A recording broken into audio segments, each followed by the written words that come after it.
Grazie all'iniziativa della professoressa Barbagallo è stato organizzato un incontro con gli alunni della Lombardo Radice di Catania. Come si è trovato, signor Sindaco, con i nostri alunni stamattina? Tutto nacque su un volo Roma-Catania con 2 classi, erano 2 terze, accompagnate dalla professoressa Barbagallo in Spagna.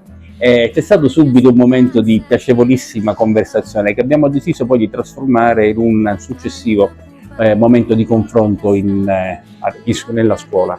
Noi crediamo che l'interlocuzione con la comunità studentesca sia il vero valore aggiunto che dobbiamo dare al cambiamento di questa città, perché per troppo spesso le istituzioni sono state distanti. Vorremmo invece farci vedere, infatti c'è l'assessore Viviano Lombardo con noi anche per questo, vogliamo farci vedere come non siamo del tutto diversi da persone normali, perché molto spesso invece non vengono avvertite come persone normali. Ecco perché io vado spesso nelle scuole e questa Lombardo Radice, anche per come è stata strutturata, è fino adesso una piacevolissima esperienza, perché questa anche possibilità di rispondere alle loro domande diventa un momento per farci sentire più vicini e per sperare di coinvolgere di più nei processi partecipativi della città.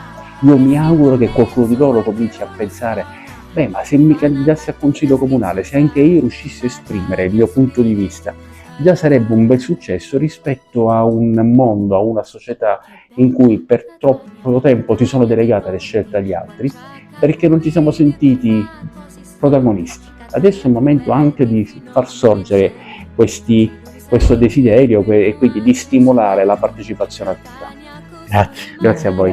Catania da guerra, Catania urricata, disciutta e bissetti voti rinata, non c'entrano i soldi, non c'entra fortuna, Catania è un mondo